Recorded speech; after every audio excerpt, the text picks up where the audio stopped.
8.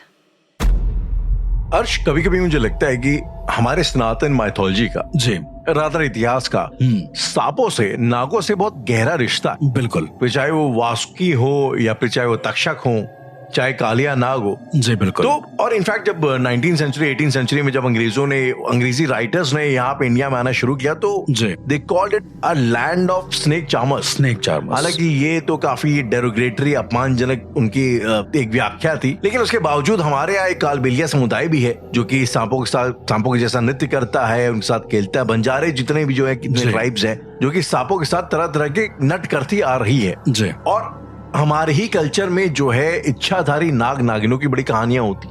कहते हैं कि इनके पास एक किस्म की मणि होती है जिसे नाग मणि बोलते हैं और उसकी अपनी एक अलग वैल्यू है। तो अच्छा, वैसे ये बड़ा सरप्राइजिंग है कि हमने इतने सारे एपिसोड किए और अभी तक जो है इच्छाधारी नाग नागिनों के बारे में बात नहीं करी। इनफैक्ट जो हम लोगों ने कोई फिल्मों का भी एक जो टॉपिक किया था जिसमें हमने मल्टीपल जो हॉरर फिल्म्स हैं उसमें डिस्कशन किया था, उसमें वी मिस्ड आउट ऑन इच्छाधारी नाग नागिन का जो कि इतना बड़ा लंबा एक रनिंग वो रहा है, बहुत बड़ा टॉपिक है, बहुत बड़ा टॉपिक। इतनी सारी फिल्में बनी इच्छाधारी नाग नागिन, अभी तक सीरियल एपिसोड्स वगैरह बनते हैं और उसको पैरानॉर्मल से हमेशा जोड़ा जाता है। अभी तो किस्सा ही पूरा पैरानॉर्मल का ही है, आई थिंक, इच्छाधारी नाग नागिनों का। तो आज मुझे लगता है अब टाइम आ गया कि हम लोग इस टॉपिक के ऊपर बात करें और गहराई में बात करें और जनता को बताएं कि इच्छाधारी नाग नागिन का कॉन्सेप्ट आया है तो आया कहाँ से, आखिरकार ये कौन सा तंत्र है, ये तंत्र है भी या सिर्फ खाली मनगढ़ंत कहानी है। राहुल, ये तंत्र एग्जिस्ट करता है। सर्प तंत्र और सर्प विज्ञान के अंतर्गत ये सारी चीजें आती हैं। अगर सर्प तंत्र, यस, काल सर्प तंत्र इसको बोलते हैं। अब काल सर्प दोष बिल्कुल अलग चीज है और काल सर्प तंत्र एक बिल्कुल अलग चीज है।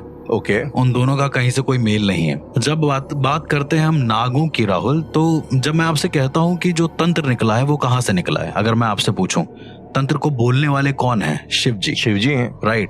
और शिव जी से बड़ा तंत्र का ज्ञाता कोई नहीं है। बिल्कुल जाहिर सी बात है, जिसके मुख से एनर्जी निकली होगी जी, उसके आसपास रहने वाली सारी चीजें भी उतनी ही एनर्जी की होंगी, फॉर श्योर। तो शिव जी के गले में जो नाग है, राहुल जी, जाहिर सी बात है, नाग कहाँ पर लिपटा होता है? कंठ पे, गले पर जी, कंठ पे, और गले से ही आवाज आती है, राइट। ऐसा कहा जाता है कि जब शिव जी तंत्र का वाक कर रहे थे, जब वो बोल रहे थे तंत्र के बारे में, तो जो नाग थे उनके, वासुकी नाग, उन्होंने पूरा का पूरा सुना था, पूरा तंत्र का उनको नॉलेज हो गया था। जाहिर सी बात है, हो जाएगा। और उसके बाद समुद्र मंथन हुआ, राहुल। समुद्र मंथन में मथा गया उन्हीं नाग को, वासुकी नाग को। उसके बाद उससे हलाहल विष निकला जिससे कई सारे सांप वगैरह निकले, कई सारे सांप निकले, कई सारे विषैले जीव जंतु निकले।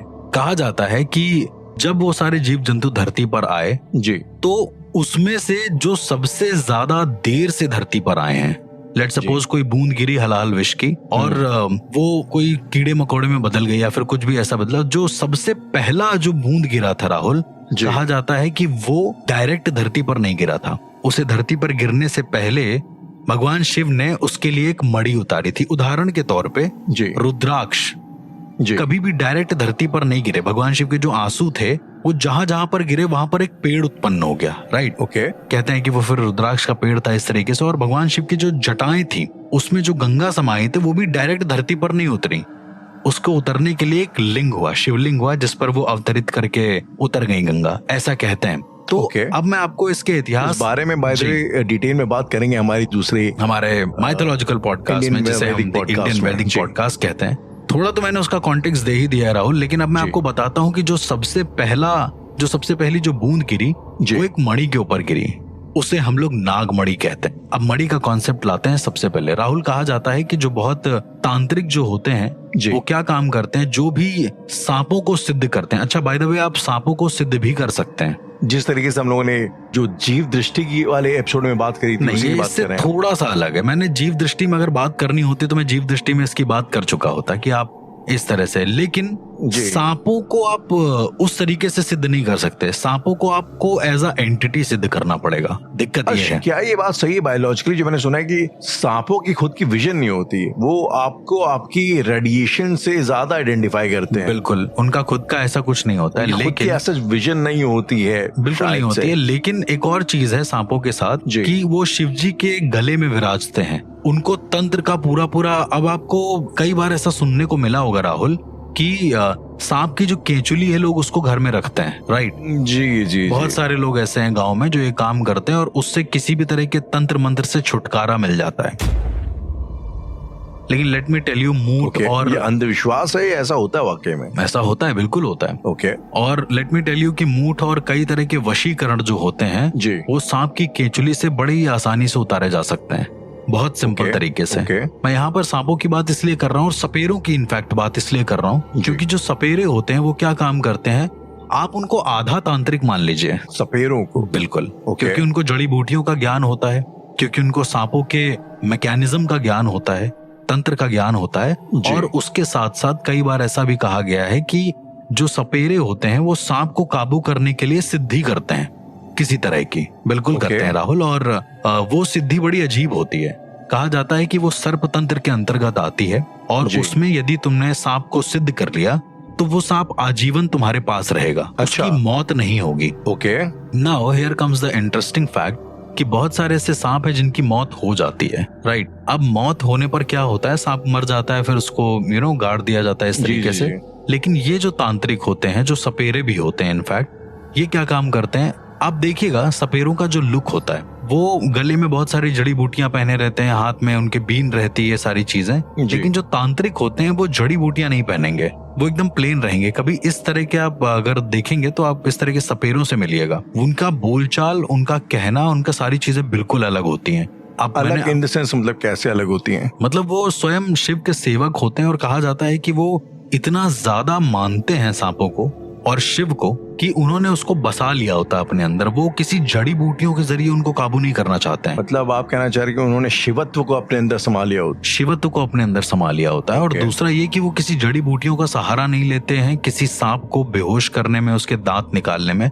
मैं खुद कई सारे ऐसे सपेरों से मिला हूँ जिनके पास विषैले नाग हैं और उनके दांत भी मौजूद है। राहुल, आपने सुना होगा कि दांतों में से जहर निकाल लिया जाता है या फिर दांत ही निकाल लिए जाते हैं, दांत ही तोड़ दिए जाते हैं। पर कई सारे ऐसे सपेरे भी मौजूद हैं जो बिना जड़ी बूटियों के उन्हें कंट्रोल करते हैं। तो ये कैसे पॉसिबल है? कहा जाता है कि सांपों को आप कंट्रोल नहीं कर सकते हो अनटिल अनलेस आप उन्हें कोई ट्रांस में ना डाल दो। इवन जो बीन होती है, मैं वो बीन पे आना चाहता है। बीन एक्चुअली मुझे एक चीज आपसे समझनी है कि कुछ लोगों ने बोला कि जैसे आप अब सांप के कोई ऐसा कान नहीं होते जो कोई आवाज सुने, लेकिन वो एक वाइब्रेशन को महसूस कर सकते हैं क्योंकि धरती से एकदम वो चिपके हुए होते हैं जी। तो वो बीन को सुनते हैं या उसके वाइब्रेशन को फील करते हैं? या कई बार ऐसा भी मैंने देखा है कि वो कुछ लोग ऐसा भी कहते हैं ना वो वाइब्रेशन फील करते हैं ना वो सुनते हैं, वो जस्ट जो मूवमेंट होता है बीन का वो उन्हें फैसिनेटिंग लगता है तो उसको देख कर वो हिलते रहते हैं। नहीं, सिर्फ बीन के मूवमेंट से नहीं होता है, उनकी जो फ्रीक्वेंसी होती है जो उन्हें धरती के थ्रू सुनाई देती है जी। कहा जाता है कि हम जो भी बोलते हैं वो धरती के थ्रू एक वाइब्रेशनल फ्रीक्वेंसी में भी सुनाई देता है। उदाहरण के तौर पे यदि कहीं पर 20-21 ब्राह्मण एक साथ चैंटिंग कर रहे हो, आप वहाँ पे नंगे पैर खड़े हो जाइए, आपको समझ में आ जाएगा कि चैंटिंग का प्रभाव क्या होता है। ये तो आई थिंक इजी तरीका वही है कि अगर कहीं कुछ जब गणपति का त्योहार होता है तो जो वूफर्स लगते हैं बड़े स्पीकर, जब उनका धम धम होता है, जो उनकी बीट बजती है तो जमीन पे ऑब्वियसली महसूस होती है बहुत ज्यादा। अच्छा, एक मूवी है कराटे किड, अगर आपने देखी हो तो। बिल्कुल, जैकी चैन और उसमें विल स्मिथ का जेडन स्मिथ, बिल्कुल देखिए, जिसमें विल स्मिथ के बेटे जेडन स्मिथ हैं और जैकी चैन आई थिंक जी जी। तो उसमें एक बड़ा इंटरेस्टिंग सीन है जब जैकी चैन उसको चाइना के गांव में ले जाते हैं जी। तो वहां पे एक तरीके का एक शाओलिन कराटे प्रैक्टिस चली होती है, जो एक शाओलिन मास्टर एक सांप के सामने जो है जी उसे कंट्रोल कर रहा होता है। अब वो उसमें बड़ा इंटरेस्टिंग डायलॉग देता है कि अब यहाँ पे तुम ध्यान से देखो, सांप उसको कंट्रोल कर रहा है मास्टर को, या मास्टर ने सांप को कंट्रोल किया हुआ है जी। तो ये चीज तुमको तो ये मुझे कॉन्सेप्ट सपेरों के साथ भी बड़ा लगता है कि सांप उसे कंट्रोल कर रहा है बीन को, या बीन से सांप कंट्रोल यही तो सर्पतंत्र है राहुल, यही तो सर्पतंत्र है जो आप मुझे बता रहे हैं। कौन किसको कंट्रोल कर रहा है, यही सर्पतंत्र है। कहा जाता है, आप ऐसे लेके चलें कि यदि कोई सिद्धि, कोई साधना कोई करता है जी, वो करने के बाद आप ये नहीं बता सकते कि आप उसके गुलाम है कि वो आपकी गुलाम है। मतलब कभी कभी बॉन्डिंग इतनी ज्यादा स्ट्रांग हो जाती है कि आप सिद्धि के गुलाम है या सिद्धि आपकी गुलाम है। तो कभी कभी इतनी ज्यादा बॉन्डिंग उनकी हो जाती है। Now here comes the best part कि जब आप सर्प की सिद्धि करते हैं, एक सांप की सिद्धि करते हैं, तो कहा जाता है कि आपको भगवान शिव की फोटो लगानी होती है या मूर्ति लगानी होती है और उन मूर्ति के गले में एक जिंदा सांप को छोड़ देना होता है। विषैले सांप को राहुल, शिव जी की मूर्ति पे। यस, नॉर्मल सांप नहीं। उसके बाद आपको सात्विक तरीके से, इसमें कोई तामसिक तरीका यूज नहीं होता बाय द वे। इसके बाद आपको इसकी पूजा करनी होती है, एक यंत्र बनाना होता है जिसे हम सर्प यंत्र बोलते हैं। वो पूरा जब आप यंत्र बनाते हैं उसके अंदर बैठ के आपको पूजा करनी होती है। कहा जाता है कि वो जो सांप हैं वो उस यंत्र के अंदर नहीं आते हैं, लेकिन जब ये सिद्धि पूरी होती है, 11 दिन की सिद्धि होती है, जब ये सिद्धि पूरी होती है तो कहा जाता है कि यक्षिणियां एक एक सांप को लेकर आ जाती हैं आपके पास। मतलब आपको ये आभास होगा कि 12 स्त्रियां खड़ी हुई हैं। 12 क्यों, वो भी मैं आपको बताऊंगा। 12 स्त्रियां खड़ी हुई हैं और 12 स्त्रियों के हाथ में एक एक सांप है जो जिंदा है। बिल्कुल, आपको ऐसा फील होगा साधना के अंतिम दिन। और उसके बाद आपको ये चीज, मतलब उन लोगों से नमस्कार करना है कि आप वो आ गए हैं आपके सामने, और उसके बाद आप उन्हें धन्यवाद दें। देन अपने आप क्या होगा कि वो जो सांप है जो आपने शिव जी की मूर्ति पे छोड़ा है वो आपके पिटारे में खुद ब खुद आकर लेट जाएगा। ऐसा करके वो सांप जिंदा सांप होगा। वो सांप जिंदा सांप होगा। और इस सांप को आपको कोई अंगूठा दिखाने की जरूरत नहीं है, कोई पंच दिखाने की जरूरत नहीं है। ये सांप सिर्फ आपके आंख के इशारे पर चलेगा, या हो सकता है कि वो आपको अपने इशारे पर चलाए, ये भी हो सकता है। पराश, अगर वो सांप आपकी सिद्धि के दौरान शिवजी की मूर्ति से अगर लिपटा ही हुआ है तो वो तो ऑलरेडी एक तरीके से सिद्ध है ना, वो आप अपनी पोजीशन छोड़ नहीं रहा, वहीं पे लटका हुआ है। नहीं, कहा जाता है कि जब आप वहां पर छोड़ते हैं तो आपको पहले दिन ही ये आइडिया हो जाता है कि आपको वो सिद्धि हासिल होने वाली है भी या फिर सिर्फ एक बनावटी बातें हैं। क्योंकि यदि किसी भी सांप को आप छोड़ोगे राहुल, वो चला जाएगा वहां से। पर जब पहले दिन आप चक्र बना के बैठते हैं, आखिरी में उस सांप को छोड़ते हैं उनके गले पे तो उसी समय आपके मंत्रोच्चारण के दौरान या तो वो सांप वहां से चला जाएगा, 2-3 चीजें होंगी। या तो वो वहां से चला जाएगा और या तो फिर आपको काटने के लिए आएगा। यदि इन दोनों में से कुछ भी होता है तो ये समझ लेना कि आप उसकी सिद्धि नहीं कर सकते हैं। इसीलिए तो ये सिग्नल उस चीज का। इसीलिए मैंने बहुत कम ऐसे सपेरों को देखा है जिनके पास ऐसे सर्प की सिद्धि है। अब सर्प सिद्धि से क्या होता है राहुल, मैं आपको वो बताना चाहूंगा। सर्प की सिद्धि से, जो सर्प का तंत्र होता है, उससे किसी भी तरह का वशीकरण और किसी भी तरह का मारण रोका जा सकता है राहुल। रोका जा सकता है, पूरी की पूरी तरीके से आप रोक सकते हो। मतलब ये प्रिवेंटिव सिद्धि है। बिल्कुल, ये बहुत ही पॉजिटिव भी है। अब राहुल, आप उनको साध रहे हैं जो भगवान शिव के गले में रहते हैं, आप उनके वंशजों को साध रहे हैं एक तरीके से। तो पूजा भी इसमें वासुकी नाग की ही होती है, तांत्रिक वे में। कहा जाता है कि जमीन पर एक वासुकी नाग बनाया जाता है और उसको रोज कुछ ना कुछ ऐसे उसके ऊपर फल अर्पण किए जाते हैं, फूल अर्पण किए जाते हैं, और उसके बाद जाकर वो कहीं सिद्ध होते हैं। तो मैं ऐसे सिर्फ और सिर्फ 2-3 साधकों से ही मिला हूँ जिनके पास ये सर्प की सिद्धि है। मैं क्या देखता हूँ कि एक तो परमट मंदिर, भोलेनाथ का जो मंदिर है कानपुर, वहाँ पर ना कभी कभी एक बाबा आते हैं बाहर से, और वो कभी नहीं बताते कि वो कहाँ से है। उनके पास एक पिटारा है जिसमें एक सांप है। अच्छा, दूसरा ये कि वो कभी ये नहीं करते कि भैया वो सांप को छू लो, 10 रुपए दे दो, 15 रुपए दे दो, कुछ नहीं। वो आएंगे, वो चुपचाप से भैरव जी के मंदिर के पास वहां पे आके बैठ जाएंगे जहाँ पे मूर्ति लगी हुई है, और कुछ बात नहीं करेंगे। होगा क्या राहुल कि जब आप उनके पास जाएंगे, आशीर्वाद लेंगे। मैं जब पहली बार गया था, मैंने उनका आशीर्वाद लिया, मुझे लगा बुजुर्ग हैं और अघोरी भी दिख रहे हैं, तो उनका आशीर्वाद लेना बनता है। तो उन्होंने कहा कि मेरा नहीं, इनका भी आशीर्वाद लो, सांप का। जी बिल्कुल। उन्होंने पिटारे की तरफ हाथ किया और मैंने कहा कि बाबा ये तो नाग बाबा है, मतलब दूर से ही नमस्ते, मैं छूता नहीं हूँ मैं इनको। जी। तो उन्होंने क्या काम करा, बस उन्होंने पिटारे की तरफ देखा है राहुल जी। अब आप इसको मजाक समझे या कुछ भी समझे, पिटारा खुद ब खुद खुला है, ऐसा जैसे नाग उसमें से बाहर आने वाला हो। और वो अचानक से नाग बाहर आते हैं, फन फैला कर पूरा। वो कहते हैं कि डरो मत, डरोगे तो काट लेंगे। अब ये तो बड़ी एक अजीब सी सिचुएशन थी मेरे लिए। तो मैं चुपचाप से वहां पे खड़ा रहा, मैंने ऐसे सर झुकाया, मुझे आज भी याद है वो टच ऐसे करके। अब बाबा ने छुआ होगा या सांप ने छुआ होगा, मुझे नहीं आइडिया, मैंने उनके सामने सर झुका दिया था सांप के आगे। जी, और फिर मैं चला गया था वहां से। तो मैंने इस तरह के भी सिद्ध साधकों को देखा है जो सांपों को काबू कर सकते हैं, या यूं कह ले कि सांप और वो साधक एक ही हो जाते हैं। लेकिन सांप को साधने के बाद मतलब लाइक साधक का इंटेंशन क्या होता है उसके साथ, क्या करने का, अपार्ट फ्रॉम कि उसको क्या आप इस्तेमाल कर सकते हैं किसी तंत्र को रोकने के लिए? मतलब राहुल, मेरा ये मानना है कि जब कोई इस तरह के दैविक चीजों को साधता है, मतलब मेरा ये दैविक चीज है, ये एक दैविक चीज है राहुल। मुझे ऐसा लगता है कि सांप कभी भी बहुत ज्यादा तामसिक नहीं हो सकते, हो भी सकते हैं, तामसिक रूप हो सकता है, ये मान सकते हैं, पर ने जब कालिया नाग की बात होती है तो I'm pretty sure कि वो वहाँ एक तामसिक एंटिटी की बात हो रही है जब कृष्ण उसको मारते हैं। अब वो कालिया नाग वाला एक सिनेरियो तो बिल्कुल डिफरेंट था कि इस तरह के वर्जन्स भी एग्जिस्ट करते होंगे कहीं ना कहीं, लेकिन मैंने जितना अभी तक तंत्र में सांपों का इस्तेमाल सुना है वो सिर्फ और सिर्फ पॉजिटिव चीजों के लिए ही सुना है। कुछ ऐसे तांत्रिक होते हैं जो घर में बड़े बड़े वशीकरण को रुकवाने के लिए इसका प्रयोग करते हैं। लेकिन इसकी सिद्धि बहुत खतरनाक होती है, आप मर भी सकते हो राहुल, मतलब ऐसे तांत्रिक मर भी सकते हैं, ऐसे हजारों तांत्रिक सर्प सिद्धि करने के लिए गए, सिद्धि के दौरान जिनकी डेथ बिल्कुल मर गए। सांप काट लेगा तुम मर जाओगे। उस वही सांप जिसकी आपने सिद्धि कर रखी है? नहीं, जब आप सिद्धि कर रहे होंगे, मैंने बोला ना आपको 12वें दिन 11 यक्षिणियां आती हैं और वो उनके हाथ में सांप होता है, तो वो सांप ये परीक्षण करता है कि तुम ठीक हो या नहीं ठीक हो, ठीक है, तुम इस सिद्धि के कैपेबल हो, समर्थ करता हो या नहीं हो। और यदि तुम नहीं होगे वो 12 के 12 सांप तुमको काट लेंगे और तुम मर जाओगे। सपने में नहीं, रियल में। जब तुम्हारी लाश मिलेगी तो उस पे सांपों के निशान मिलेंगे काटे हुए। ऐसा कभी आपने लाइक अपने थ्रोट करियर में कभी मैंने नहीं देखा है, मतलब मैंने अपने गुरु से सुना है सिर्फ ऐसा।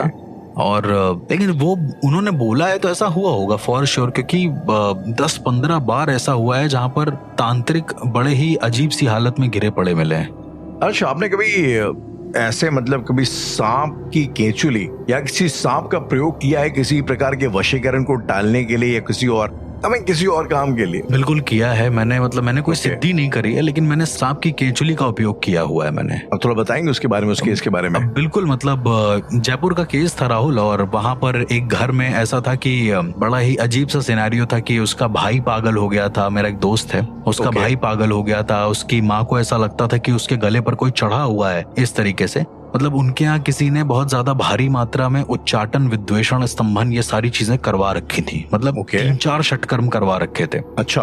अब राहुल हुआ ये कि उनके यहाँ बहुत सारे तरीके आजमा लिए गए, यज्ञ हो गया, हवन हो गया, पशुपतास्त्र स्रोत जो होता है वो हो गया।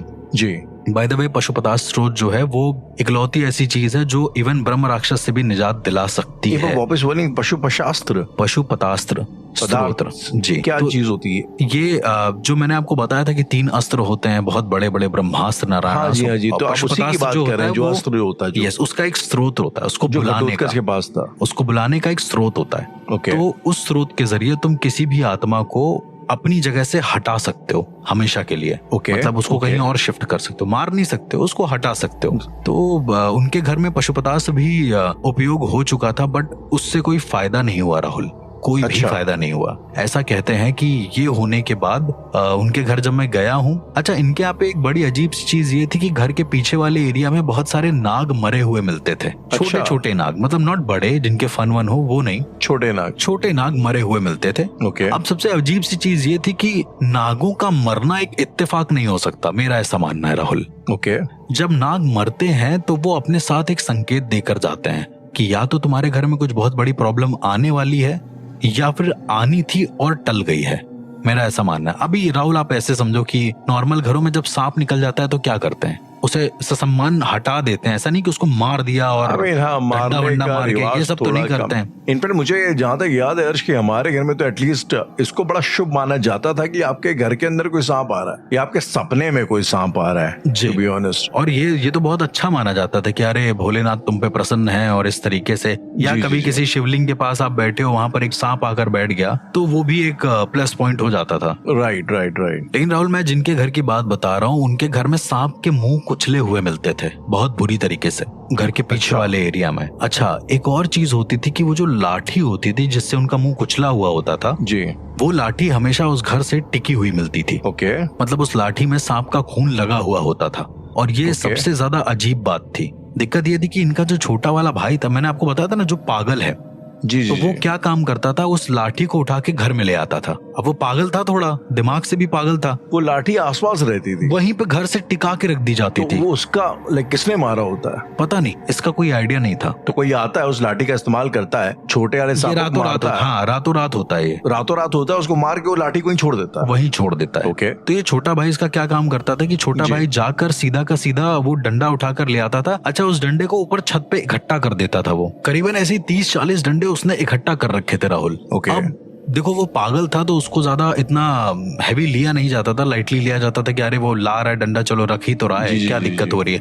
लेकिन राहुल ऐसा करते करते, आपको सांपों की बाम्बी के बारे में पता है कुछ? सांपों के घर को सांपों का बाम्बी बोलते हैं। ये पता है, लेकिन उसका तंत्र से क्या रिश्ता है ये मुझे नहीं पता। सांपों की जो बाम्बी होती है राहुल जी, कहा जाता है कि यदि वो किसी के घर में है तो या तो वो घर जो है, जो सांप है, जो पूरा तंत्र है जी सांपों के घर का, वो ग्रह देवता बन जाता है, या तो वो खुद ग्रह देवता बन जाते हैं, या फिर तुम्हारे घर के ग्रह देवता को बहुत बुरी तरीके से पोजेस कर लेते हैं, मतलब अस्त व्यस्त कर देते हैं।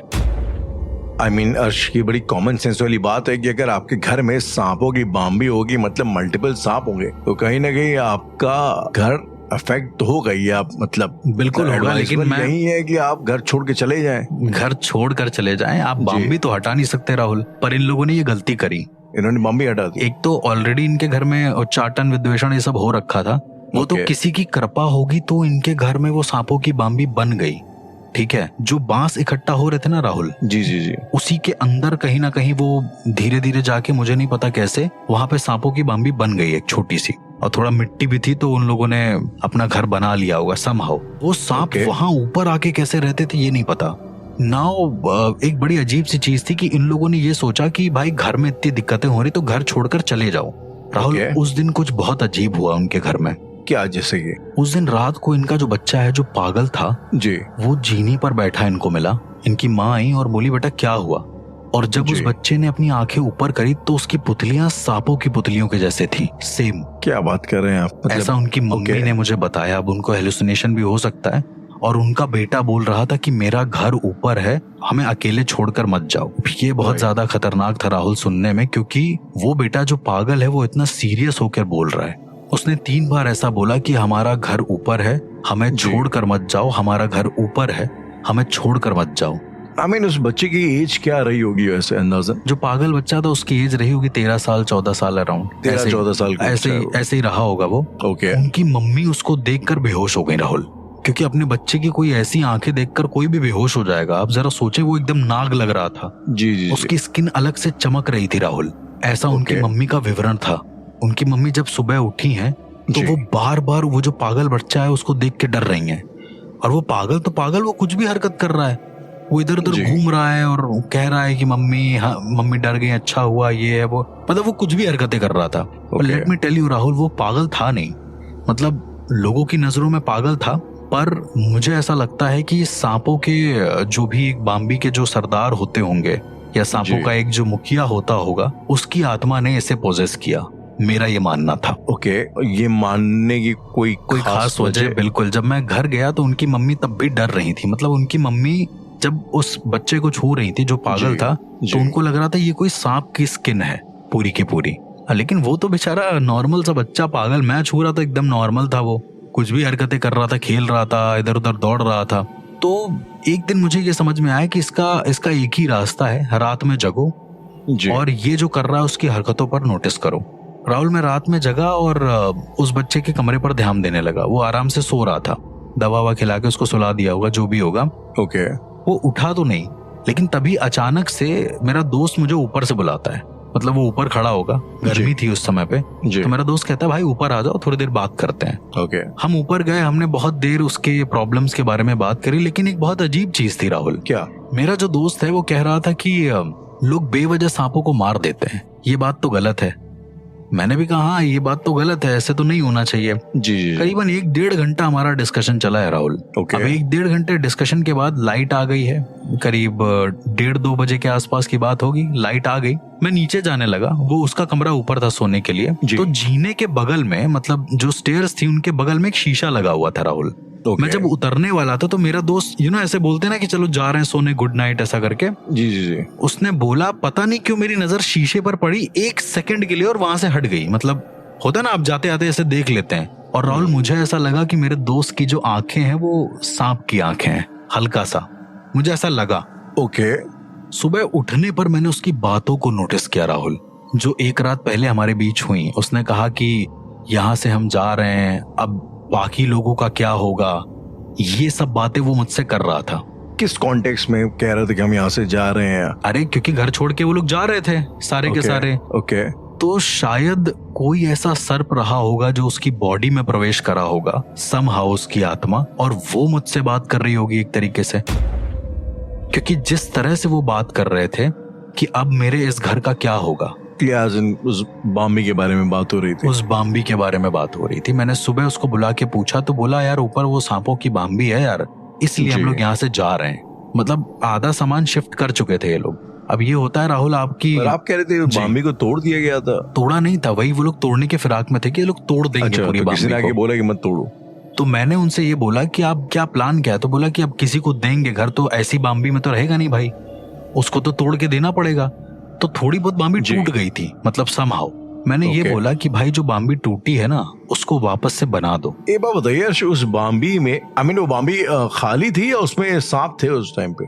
अब राहुल ये तो आप अजीब सी बात पूछ रहे हैं। अगर बाम्बी के अंदर हाथ डालोगे तो बच पाओगे आप? मतलब बाम्बी तभी बनती है जब उसके अंदर कम से कम 10 सांप हों। नहीं, कई बार सांप जो है बामियां बना के चले भी जाते हैं। पर किसी ने ऐसा कोशिश नहीं किया ना। मैंने उनसे ये बोला कि मैंने जो कल रात फील किया है ना कि सांप आकर मर रहे हैं बार बार और ऐसा हो रहा है, आप एक काम करो, ऊपर ना एक मंदिर बना दो सांपों के लिए डेडिकेटेड। ओके, शिवलिंग लगा के, कुछ भी जैसे भी तुम लोगों की श्रद्धा हो। वो लोग पहले माने नहीं, उनके घर वाले। फिर मैंने जब उनको फाइनली ये बोला कि आपको जब देखना है ना तो आप ये देख ही लेना कि क्या हो रहा है। तो राहुल सब लोग लेटे। मैंने कहा किसी एक इंसान को सपना जरूर आएगा, ऐसा होता है राहुल। और मैंने सभी को वो जो लाठियां थी ना उसमें से एक एक लाठी हर एक फैमिली मेंबर को दे दी। ये एक तरीके का तंत्र है जो कि I don't want to disclose, पर ये एक आइडेंटिफिकेशन का तंत्र होता है कि घर में किस तरह के तंत्र का उपयोग किया गया है और क्यों किया गया है। तो जब मैंने घर वालों को लाठियां दी और वो लोग सो गए अपने पास रख के, तो उसमें से उनकी मम्मी को ये सपना आता है कि एक तांत्रिक था जो कह सकते हैं कि सर्प सिद्धि या फिर कुछ ऐसी त्रिकालदर्शी सर्प सिद्धि की साधना कर रहा होगा उनके घर के पीछे। और जब नहीं हो पाती होगी उससे तो वो सांप को मार डालता होगा और डंडा वहीं छोड़कर चला जाता के दौरान। हाँ, मतलब अब गांव साइड का एरिया था राहुल, तो कोई ऐसे बार बार मुड़ के नहीं देखता है वहां पे। तो वो सांप को मारकर चला जाता है। उनको एक्चुअली लिटरली ये विजन आया। नाउ जब वो सुबह उठी हैं तो उन्होंने कहा कि अब हम मारेंगे नहीं सांप को, सांप आज से हमारे कुल देवता है। उन्होंने खुद बोल दिया, अज्यूम भी नहीं राहुल, ये मतलब कह सकते ना कि एक्सेप्टेंस हो जाता है इंसान को। जी। और उस दिन रात को ये लोग पहरा देने लगे उधर की कोई तांत्रिक आ रहा है कि नहीं। एक तांत्रिक आया, वहां पर पूजा करने लगा, एक सांप को लेकर आया वो तांत्रिक, और जैसे ही उस सांप को मारने वाला था उसे पकड़ लिया गया गांव वालों के जरिए। उसको बहुत मारा है लोगों ने, बहुत मारा है। फिर उसको पुलिस स्टेशन भेज दिया गया और वो जो सांप था उसे जिंदा छोड़ दिया गया। बड़ी इंटरेस्टिंगली बात एक ये है कि जब सांप को छोड़ा गया है ना तो सांप मेरे दोस्त के घर में घुसते हुए ऊपर बाम्बी में चला गया है। बड़ा अजीब था। मैं समझा नहीं, मतलब तांत्रिक सांप लेके आया उसको मारने के लिए। वो पीछे घर के पीछे कहीं साधना कर रहा होगा। तो उसको रोक लिया गया, मारने से सांप को रोक लिया गया। और जैसे ही सांप को मारने से रोका, सांप भागते हैं ना स्पीड में, जब वो बच जाते हैं तो भागते हुए सीधा ऊपर चला गया वो, मतलब घर में प्रॉपर ऐसे घूम के वो ऊपर चला गया है बाम्बी में, ऐसा कहते हैं। तो उस दिन सबको यकीन हो गया कि ऊपर नाग देवता का वास है, उसको वही रहने दो। अब उनके हिसाब से वो नाग देवता है, मेरे हिसाब से सांपों की स्पिरिट्स हैं, मिली जुली स्पिरिट हैं जो एक प्रामाणिक तौर से आपके घर की रक्षा भी करती हैं। तो फिलहाल उन लोगों ने घर शिफ्ट नहीं किया है, वो लोग उसी घर में हैं। बाम्बी आज भी मौजूद है और उन लोगों को हर महीने में एक बार एक सांप के दर्शन जरूर होते हैं। मतलब भले घर में हो, नहीं रियल में भले ही घर में, ऊपर बाम्बी है पूरी, तो भले ही घर में हो या फिर घर के बाहर नाग फन फैलाए होता है। और वो सांप इनको कभी कोई नुकसान नहीं पहुंचाते हैं, कभी भी नहीं नुकसान पहुंचाता है। उस सांप का एक मतलब ही यही होता है कि उसे नुकसान नहीं पहुंचाना, उसको बस अपने दर्शन देने और चला जाना। एक कह सकते हैं कि वो होता है ना कि एक जेस्चर होता है थैंक यू का, कि भाई तुमने हमारे पूरी प्रजाति को मरने से बचा लिया। तो एक तरीके का ये भी तंत्र एग्जिस्ट करता है राहुल सांपों को लेकर, जो शायद आज इंडिया में बहुत ज्यादा अननोन है।